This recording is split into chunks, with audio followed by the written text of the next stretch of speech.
देश के कई राज्यों में चल रहे विधानसभा चुनाव अंतर्गत तेलंगाना में आज चुनाव प्रचार का आखिरी दिन रहा। इस दिवस पर प्रधानमंत्री मोदी ने यहां चुनाव प्रचार किया। प्रधानमंत्री नरेंद्र मोदी के तेलंगाना दौरे का सोमवार 27 नवंबर को तीसरा और आखिरी दिन है। विधानसभा चुनाव को लेकर पीएम ने महबूबाबाद में जनसभा को संबोधित किया। मोदी ने दावा किया कि तेलंगाना के सीएम के चंद्रशेखर राव चुनाव में भाजपा से हाथ मिलाना चाहते थे। पीएम मोदी ने कहा केसीआर को भाजपा की बढ़ती ताकत का एहसास बहुत पहले ही हो गया था। केसीआर चाहते थे कि भाजपा से किसी तरह दोस्ती हो जाए। एक बार दिल्ली आए थे तो मुझसे रिक्वेस्ट की थी, लेकिन हमने उनका ऑफर ठुकरा दिया। पीएम ने कहा जब से भाजपा ने केसीआर को मना किया है, बीआरएस बौखला गई है। बीआरएस मुझे गाली देने का कोई मौका नहीं छोड़ती। मैं कभी भी उन्हें भाजपा के आसपास भी भटकने नहीं दूंगा, ये मोदी की गारंटी है। इन 5 वर्षों में तेलंगाना का राज्य, आज तेलंगाना की उम्र है 10 साल। ठीक है, 10 साल हो गए ना। अब 5 साल के बाद 15 साल हो जाएंगे। हर परिवार में बेटा या बेटी 10 साल के हो जाए तो 5 साल मां बाप बड़े महत्वपूर्ण मानते हैं।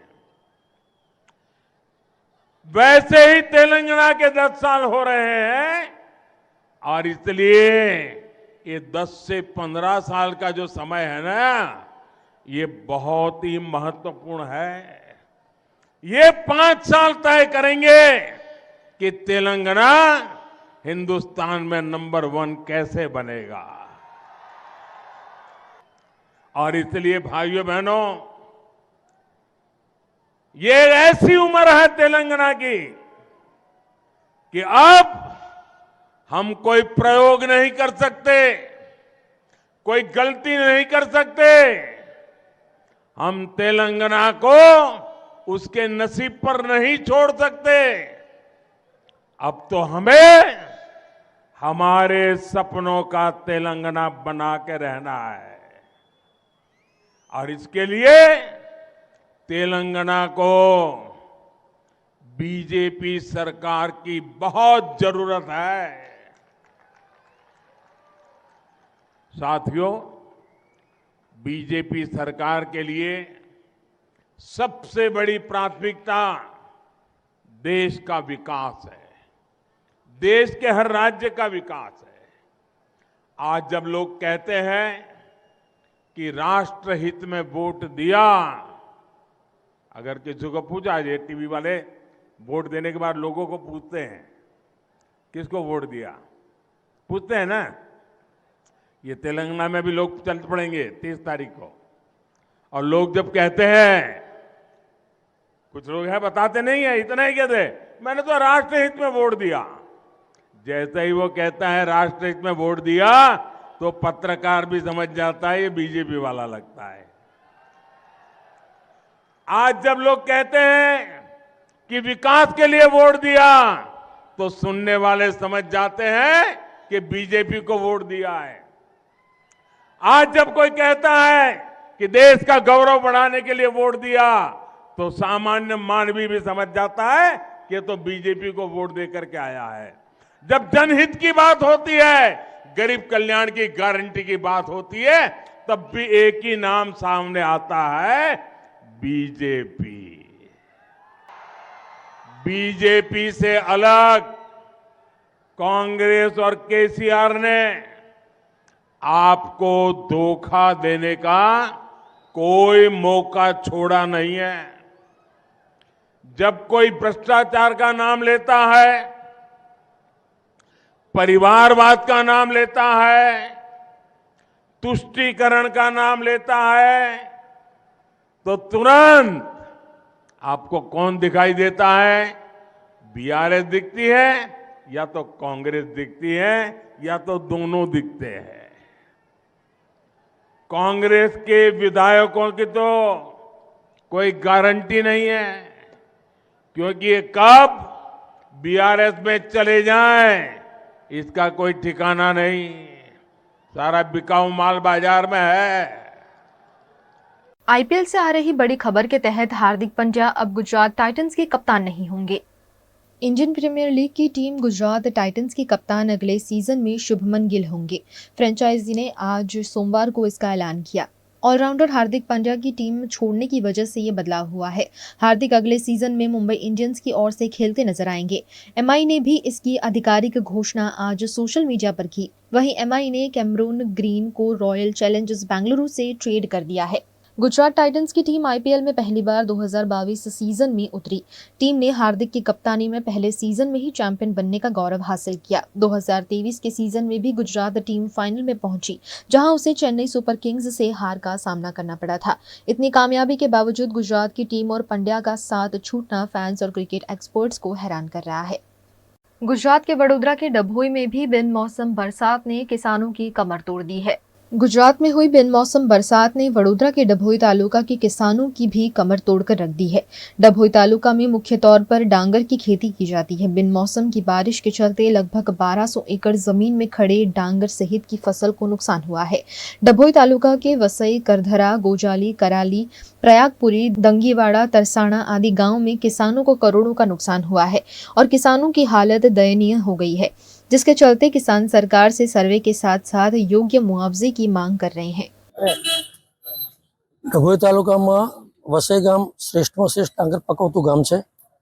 એની આજુબાજુના ગામો જેવા કે કડધરા, ગોજાલી, કરાલી, વસઈપુરા, દંગીવાડા, પ્રયાગપુરા આ દરેક ગામો ડાંગર પકવતા ગામો છે। એમાં કમોસમી વરસાદને કારણે ડાંગરોમાં સાચવવા માટે ખૂબ પ્રયત્ન કર્યો, છતાં પણ એટલો બધો વરસાદ પડ્યો કે અમારી ડાંગરો પલળી ગઈ છે, ચોખા નીકળી ગયા છે, ડાંગર ઉગી નીકળી છે। તો સરકારશ્રીને અમારી નમ્ર વિનંતી કે અમને યથાયોગ્ય વળતર મળે, જેથી કરીને અમે નવેસરથી ખેતી કરી શકીએ અને અમે પાછા પગભર ઊભા થઈએ। આ પાક તો અમારો નિષ્ફળ ગયો છે। હવે નવા પાકની તૈયારી માટે સરકાર અમને કંઈક સહાય કરે તો અમે ખુશ થઈએ અને સરકારશ્રીને અમે અભિનંદન આપીએ। गुजरात के वडोदरा जिला के शिनोर में धुआंधार बिन मौसम बारिश से किसानों की तैयार फसल बर्बाद हो गई है। शिनोर में बीती रात धुआंधार बरसात हुई है। बिन मौसम बारिश इस कदर बरसी कि शिनोर के मुख्य बाजारों में नदियां बहने लग गई। इस बिन मौसम बारिश के चलते किसानों की तैयार फसल बर्बाद हो गई है। वडोदरा का शिनोर तालुका खेती पर ही निर्भर है। यहाँ ज्यादातर किसान कपास की खेती करते हैं, लेकिन तेज हवाओं के साथ बरसी बरसात से कपास की फसल तहस नहस हो गई है। निचले इलाकों के खेतों में पानी भर गया है, जिससे कपास की फसल खराब हो गई है। शिनोर की अन्य फसल भी बिन मौसम बारिश में नष्ट हो गई है। यहाँ बिजली के कड़ाकों के साथ तेज हवाओं के साथ बरसी बारिश से किसानों के माथे पर चिंता के बल पड़ गए हैं। वहीं धुआंधार बारिश के चलते शिनोर और साधली की मुख्य सड़क पर पेड़ धराशायी होने की घटना भी सामने आई, जिससे वाहन चालकों को दिक्कतों का सामना करना पड़ा।